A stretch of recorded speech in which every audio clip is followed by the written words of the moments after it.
करने जा रहे हैं नया चैप्टर यूनिट 3 से, that is cell the unit of life.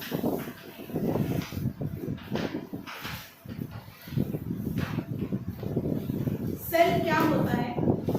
अगर मैं कह रही हूँ कि मैंने एक चॉक पकड़ा है, तो मैंने नहीं पकड़ा है, मेरी ये जो फिंगर्स हैं इन्होंने पकड़ा है। और फिंगर्स किस चीज से बनी है? ये बनी हुई है सेल से। ठीक है, हमारी बॉडी का हम बेसिकली क्या बोलते हैं? Structural and functional unit. क्या है हमारी बॉडी का structural and functional unit? That is cell. Structural unit का क्या मतलब है? स्ट्रक्चरल यूनिट मींस कि हमारी बॉडी का स्ट्रक्चर या पर्टिकुलर उस ऑर्गन का जो स्ट्रक्चर है वो क्या है? सेल।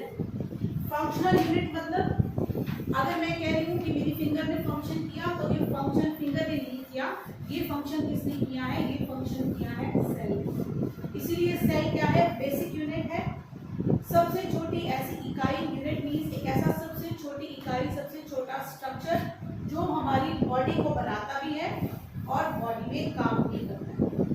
इसीलिए सेल को बोलते हैं structural and functional unit of life. ठीक है, सेल जो है सबसे पहले कैसे डिस्कवर हुआ? सेल के बारे में पहले हमें कुछ नहीं मालूम था, तो सबसे पहले एक जो साइंटिस्ट थे रॉबर्ट हुक,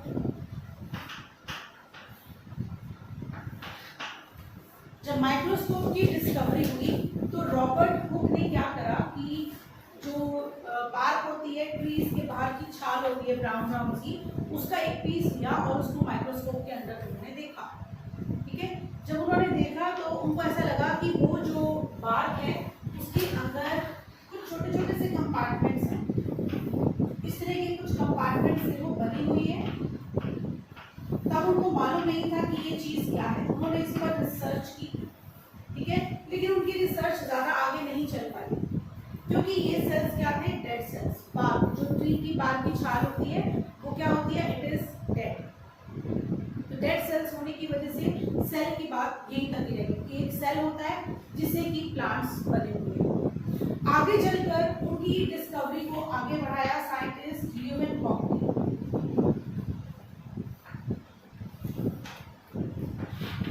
ल्यूमेनहॉक ने सबसे पहले जो है ऑब्जर्व किया लिविंग सेल।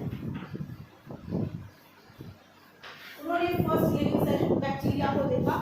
अब लिविंग सेल के अंदर न्यूक्लियस भी है और ऑर्गेनेल्स भी हैं, तो ल्यूमेनहॉक की जो डिस्कवरी थी वो आगे बढ़ी।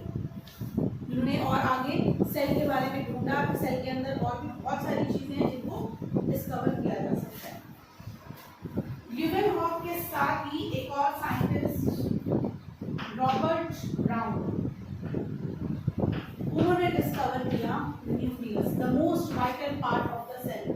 वाइटल मतलब जो मेन काम कर रहा है, जो मेन फंक्शन कर रहा है और जिसके बिना सेल जो है वो डेड गिना जाएगा, उसको हम बोलते हैं वाइटल, मतलब जो लाइफ के लिए जरूरी हो। तो सेल की लाइफ के लिए सबसे ज्यादा जरूरी क्या है? न्यूक्लियस। और वो सबसे पहले किसने डिस्कवर किया? Robert brown. इन तीनों साइंटिस्ट ने एक शुरुआत कर दी कि सेल है, सेल के अंदर न्यूक्लियस है, लेकिन आज हमें मालूम है कि सेल के अंदर बहुत सारे ऑर्गेनेल्स हैं, वो सारे मिलकर काम करते हैं और सेल की वर्किंग में हेल्प करते हैं। इनकी स्टडी को आगे दो साइंटिस्ट ने बढ़ाया, श्लीडेन एंड श्वान।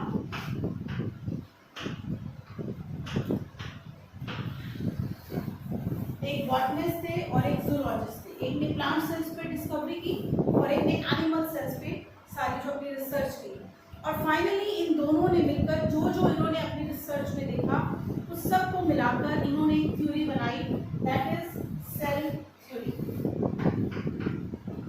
क्योंकि जो भी बातें थी वो प्लांट सेल और एनिमल सेल में कुछ कॉमन थी, कुछ डिफरेंट थी। दोनों ही बातों में जो कॉमन बात थी, जो फीचर्स हम कह सकते हैं कॉमन थे प्लांट और एनिमल सेल में, वो इन्होंने सेल थ्योरी के अंदर इंक्लूड किए। तो श्लीडेन और श्वान की सेल थ्योरी क्या कहती थी कि फर्स्ट तो यही, cells are the structural and functional unit of a body. जो भी लिविंग ऑर्गेनिज्म है वो किस चीज से बना हुआ होगा? लिविंग ऑर्गेनिज्म जो है वो बना हुआ हमेशा ही सेल से, मतलब cell is the structural and functional unit. दूसरा उन्होंने क्या कहा, all the cells are totipotent. Cells totipotent होते हैं। टोटिपोटेंट का क्या मतलब है कि सेल जो है एक ऐसा स्ट्रक्चर है कि जिससे हम एक पूरा नया ऑर्गेनिज्म बना सकते हैं। तो सेल्स जो है दे show the phenomena of totipotency. Totipotency phenomena है और टोटिपोटेंट हम सेल को कहते हैं जो ये फिनोमिना शो करता है। टोटिपोटेंसी क्या फिनोमिना है कि एक सिंगल सेल जो है वो एक पूरा नया ऑर्गेनिज्म आपको बनाकर दे सकता है। ठीक है, जैसे आपने आजकल लेटेस्ट सुना होगा स्टेम सेल्स के बारे में, सुना है स्टेम सेल्स। अब जब बच्चे पैदा होते हैं तो उनकी जो एम्ब्लाइकल कॉर्ड जुड़ी हुई होती है जिससे कि वो मदर से अटैच होते हैं, उस एम्ब्लाइकल कॉर्ड का ब्लड होता है उसको स्टोर करके रख लिया जाता है। ठीक है, हमारे टाइम नहीं होता था, आपके टाइम नहीं होता, रिसेंटली 4 to 5 इयर्स में ये एडवांसमेंट हुई है, अब और में भी अभी चीज अवेलेबल है। उन सेल्स को हम रख लेते हैं। वो सेल्स क्या होते हैं, दे आर अनडिफरेंशिएटेड सेल्स।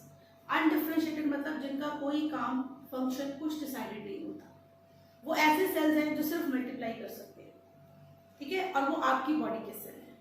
ठीक है, उन सेल्स को स्टोर कर लेते हैं। जैसे हम बैंक में पैसे रखते हैं, ऐसे ही स्टेम सेल बैंक होता है। ठीक है, स्टेम सेल बैंक के अंदर आपका नेम, ठीक है, जो बेबी पैदा हुआ है उसका नेम, उसका फादर नेम, एड्रेस और कॉन्टेक्ट के साथ उसको वहां पर प्रिजर्व करके रख दिया जाता है लो टेम्परेचर पर, आइडियल कंडीशंस में, कि वो खराब नहीं हो। अब आने वाली लाइफ में आपकी उम्र बढ़ती है, मान लो आपकी किडनी खराब हो गई, जिसकी हमने स्टेम सेल प्रिजर्व की है उसकी किडनी खराब हो गई, तो हम उन स्टेम सेल्स को यूज कर नई किडनी बनाएंगे। हमने प्रीवियस चैप्टर में पढ़ा था रीनल ट्रांसप्लांट, किडनी जो है ट्रांसप्लांट कर देते हैं, है ना, और उसके लिए हमें डोनर चाहिए होता है। डोनर हमने कहा था कि हमें ब्लड रिलेशन वाला ही हो, अगर मदर हो तो किडनी रिजेक्ट होने के चांस कम होते हैं, लेकिन अगर ये किडनी आपके स्टेम सेल से ही बन जाए तो वो क्या है, आपकी अपनी बॉडी का हिस्सा है। स्टेम सेल्स किसके थे, आपके थे। उसके जीन्स कैसे हैं, आपके बाकी बॉडी के सेल्स के जैसे उसके जीन्स हैं, वैसा ही डीएनए है, तो आपकी बॉडी उसको रिजेक्ट करेगी ही नहीं। लिवर, हार्ट, कितने ऐसे ऑर्गन्स हैं कि जो ट्रांसप्लांटेशन के लिए बड़े डिफिकल्ट माने जाते हैं क्योंकि हमें डोनर नहीं मिलता। कई लोगों का हार्ट जो है, बच्चे छोटे उनका हार्ट खराब होता है, तो अगर ये स्टेम सेल्स प्रिजर्व उनके किए हुए हैं तो कभी भी उनका हम एक क्लोन बना सकते हैं, सेल्स को डिवाइड करके उससे हार्ट बना सकते हैं, किडनी बना सकते हैं, एनी ऑर्गन बना सकते हैं और उसको ट्रांसप्लांट कर सकते हैं। अब आपकी बॉडी उसको अपने समझेगी और रिजेक्ट भी नहीं करेगी। ऐसा क्यों है, because stem cells are totipotent, वो टोटिपोटेंसी शो करते हैं। एक सेल जो है वो पूरा एक ऑर्गन या एक पूरा ऑर्गेनिज्म भी बनाने की कैपेसिटी रखता है। तो नॉर्मली भी ऐसे होता है, we all are the product of sperm. Sperm भी क्या है, एक सेल है, और ओवम भी क्या है, एक सेल है। हम एक सिंगल सेल से ही डेवलप हुए हैं। ठीक है, तो this property is known as totipotency. और उन्होंने सेल के बारे में क्या कहा कि सेल्स के अंदर बहुत सारी ऑर्गेनेलीज होती हैं, including nucleus, mitochondria and a few more. कई ऐसी ऑर्गेनेलीज उन्होंने डिस्कवर की। ठीक है, फिर उन्होंने ये कहा कि हर एक सेल के बाहर एक एनवेलप होता है, एक कवरिंग होती है जो उसको कवर करके रहती है। ठीक है, और प्लांट सेल्स और एनिमल सेल्स वो सिमिलर नहीं है, उनमें भी थोड़ा थोड़ा डिफरेंस है। ये श्लीडन और श्वान की थ्योरी कहती थी, सेल थ्योरी। लेकिन इस थ्योरी में भी कुछ प्रॉब्लम्स थी। प्रॉब्लम्स क्या थी, सबसे बड़ी प्रॉब्लम आई वायरस। वायरस को हम एक सेल में नहीं कह सकते। जिस वायरस ने पूरी दुनिया को हिलाया हुआ है वो एक सेल कहलाने के भी लायक नहीं है। वायरस के पास अपना कुछ भी नहीं होता। आपने लोअर क्लासेस में पढ़ा होगा, सेल के अंदर न्यूक्लियस, प्लाज्मा मेम्ब्रेन, ठीक है, और mitochondria, Golgi apparatus, endoplasmic reticulum, ribosomes, microtubules, flagella, पता नहीं क्या क्या, कुछ इतने सारे 15-20 ऑर्गेनेल्स जो हम इस चैप्टर में आगे पढ़ेंगे, ये सब आपने सुने हुए हैं। वायरस के पास कुछ भी नहीं होता इनमें से। वायरस के पास सिर्फ 3 चीजें होती हैं बेसिकली। क्या होता है, वायरस का एक प्रोटीन कोट होता है, उसको हम सेल मेम्ब्रेन नहीं कह सकते, ना सेल वॉल है ना ही वो सेल मेम्ब्रेन है, सिर्फ एक प्रोटीन का बना हुआ कवरिंग है। वायरस के पास जेनेटिक मटेरियल होता है, लेकिन या डीएनए या आरएनए दोनों में से एक होता है, नेवर बोथ, दोनों एक साथ कभी भी नहीं होते। और हम ये जानते हैं कि अगर हमने अपनी बॉडी के अंदर, जैसे आपके अगर चोट भी लग गई है तो वहां पर नए सेल्स आते हैं, नई स्किन आती है। नई स्किन कैसी होती है? आपके जैसी होती है जैसे पुरानी स्किन होती है, कुछ दिनों बाद पता भी नहीं चलता कि वहां पर चोट लगी हो, ठीक है। तो वो स्किन बिल्कुल आपकी बॉडी के जैसी ही बनती है। वो क्यों बनती है? क्योंकि आपके आरएनए की हेल्प से जो आपका डीएनए है वो बनाता है नए प्रोटीन, नए प्रोटीन यानी कि नई स्किन। इसका मतलब डीएनए को काम करने के लिए आरएनए की जरूरत है। वायरस जिसके अंदर अकेला डीएनए है वो कैसे काम करेगा? उसके पास तो आरएनए है ही नहीं। सिमिलर, जिस वायरस के पास आरएनए है तो वो आरएनए पड़ा है, जब तक डीएनए नहीं है तो रेप्लिकेशन किसकी होगी? प्रोटीन कौन बनाएगा? कोई भी नहीं। इसीलिए वायरस जो है वो इस टाइम भी हवा में हमें हर जगह मिल सकते हैं, लेकिन जब वो हवा में है तो वो डेड है, हमारी बॉडी के अंदर है तो वो लिविंग है। लिविंग हम किसको कहते हैं? जो अपने आप को मल्टीप्लाई कराए। इसीलिए दोनों बॉर्डर पे हैं। जो वायरसेस हैं ना तो वो लिविंग है प्रॉपरली, ना ही वो नॉन लिविंग। यही कारण है कि हमारे पास वायरस का ट्रीटमेंट ही नहीं है, कोई ट्रीटमेंट नहीं है। इवन कि आपको सर्दी जुकाम सिंपल हो जाता है, कोरोना भी सर्दी जुकाम ही है वैसे तो एक तरह से, लेकिन जो पहले वायरस चल रहे हैं फ्लू वायरस, उनका भी कोई इलाज नहीं है। सिर्फ ये है कि वो वायरस 3 दिन में अपने आप आपकी बॉडी छोड़ देता है, ठीक है। वो वायरस की आप पर जो है एक एहसान है कि वो आपकी बॉडी छोड़ देता है तो आप ठीक हो जाते हो। अगर वो बॉडी नहीं छोड़ता और आपकी बॉडी के अंदर डीप फैल जाता है तो वो फैल जाएगा, आपको कोई दवाई असर नहीं कर सकती, क्योंकि हम दवाई से किसका इलाज करेंगे? बेसिकली जितनी दवाइयां होती हैं वो डीएनए आरएनए को खत्म करती है ताकि सेल अपने आप को डिवाइड ना कर सके। 2-4 होंगे वायरस खत्म कर देगी बॉडी को, हजारों लाखों होंगे तो खत्म करना मुश्किल है। तो वायरस की एक सेल भी नहीं है, ना उनके पास मेम्ब्रेन है, ना दोनों चीजें हैं। उनको क्या कहेंगे आप? सेल कहेंगे या क्या कहेंगे?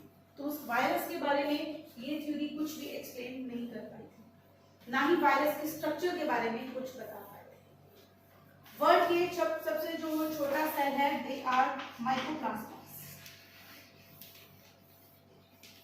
इनके बारे में भी कोई एक्सप्लेनेशन सेल थ्योरी नहीं दे पाई थी। तो ये कुछ ऐसी चीजें थी जो कि सेल थ्योरी इनकी श्रीडर-चव्हाण की नहीं एक्सप्लेन हो पाई थी, इसीलिए एक नई सेल थ्योरी बनी, that is modern cell theory.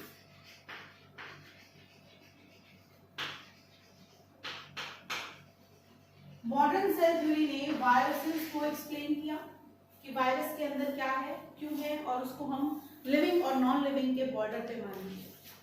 Mycoplasma को भी उन्होंने सेल नहीं माना, स्मॉलेस्ट एंटिटी मान लिया, ठीक है। एक और सवाल आगे आया था श्रीडर-चव्हाण के कि वर्ल्ड में जो अर्थ पर सबसे पहले जब अर्थ बनी उस पर लिविंग ऑर्गेनिज्म आया, जो सबसे पहला स्ट्रक्चर बना था वो भी सेल नहीं था, वो कई सारे केमिकल्स का एक जॉइंट था। तो नॉन लिविंग थिंग से लिविंग थिंग कैसे बनी, ये भी एक क्वेश्चन था। तो इसको भी मॉडर्न सेल थ्योरी ने इसका भी आंसर दिया, और ये सारे properties structural and functional unit, totipotent है, ये प्रॉपर्टीज सेम थी, न्यूक्लियस और ऑर्गेनेल्स होती हैं। बाकी सारे सेल क्यों नहीं है? वायरसेस हो गए, माइकोप्लाज्मा हो गए, फर्स्ट सेल हो गए अर्थ पे, इसका आंसर भी मॉडर्न सेल थ्योरी ने देकर। तो आज हम सक्सेसफुली इसको पढ़ते हैं, that is modern cell theory, ठीक है।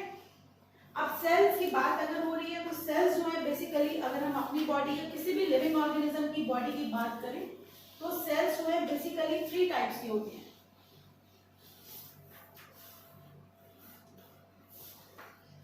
3 टाइप्स के सेल्स होते हैं, अनडिफरेंशिएटेड,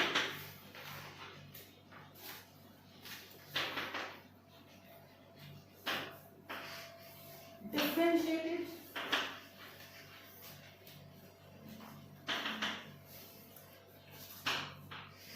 एंड डिडिफरेंशिएटेड।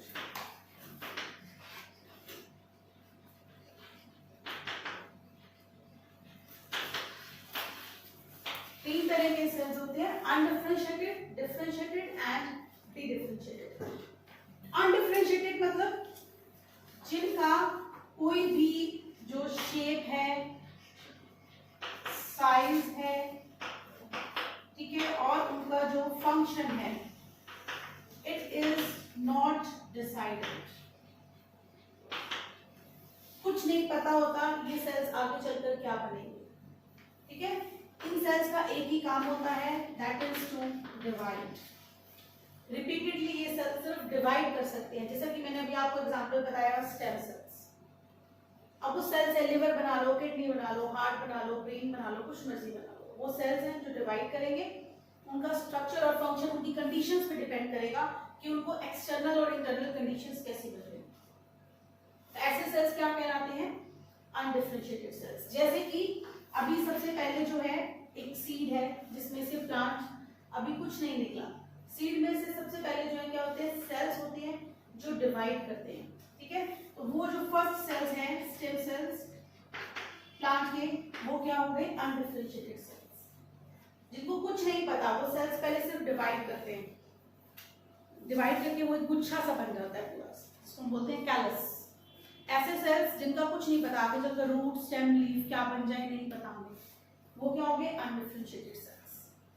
दूसरे होते हैं डिफरेंशिएटेड सेल्स, जिनका size shape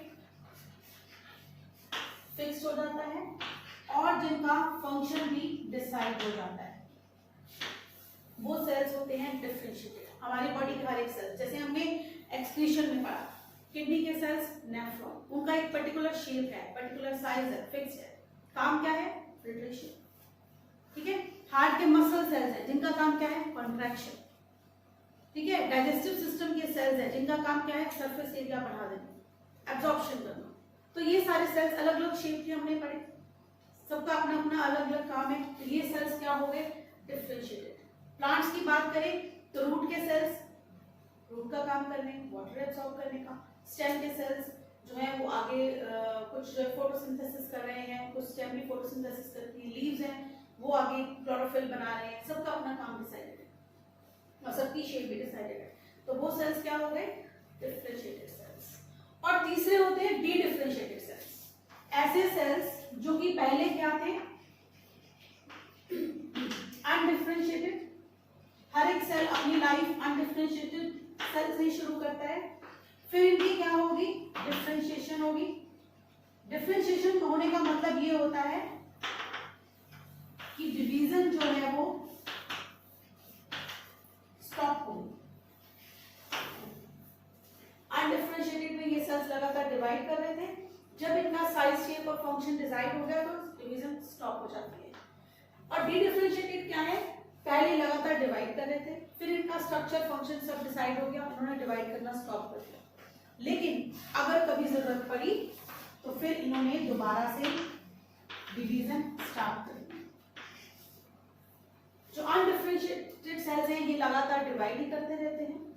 differentiated sales divide कर एक टाइम के बाद जाकर रुक जाते हैं। और डी डिफरेंशिएटेड सेल्स पहले डिवाइड करते हैं, फिर स्ट्रक्चर फंक्शन डिसाइड होने के बाद डिवीजन रोक देते हैं, लेकिन अगर कभी जरूरत पड़े तो फिर से डिवाइड करते हैं। जैसे कि वूंड, चोट लग गई, किसी की फिंगर पे यहाँ पर चोट लग जाए, ये फिंगर इतनी बनी थी, इतनी बनी, सेल्स ने इतना डिवाइड किया, ये शेप ले ली, रुक गए। लेकिन अगर यहाँ पर चोट लगी, स्किन हट गई, तो कुछ दिनों के बाद नई स्किन आ जाएगी, आती है। तो ये सेल्स क्या हो गए? D differentiated. इन्होंने अब नॉर्मली मेरी फिंगर नहीं ग्रो कर रही है, लेकिन अगर चोट लग गई तो एक नई स्किन यहाँ पर आ जाएगी, मतलब सेल्स ने डिवाइड किया। कब किया? एक पर्टिकुलर कंडीशन, मतलब जरूरत पड़ने पर। जब जरूरत पड़ी तो वो डिवाइड करने लगी। तो बेसिकली ये 3 कैटेगरीज के सेल्स होते हैं। नीट के लिए ये बहुत इंपॉर्टेंट टॉपिक है, इस पे क्वेश्चंस बहुत आते हैं। आपको सिंपल फंक्शन दिया होता है, a cell is repeatedly dividing and its function is not decided. Which type of cell is this? Differentiated, undifferentiated और dedifferentiated? कौन सा होगा? जो सेल लगातार डिवाइड कर रहा है that is undifferentiated. ठीक है? Thank you very much.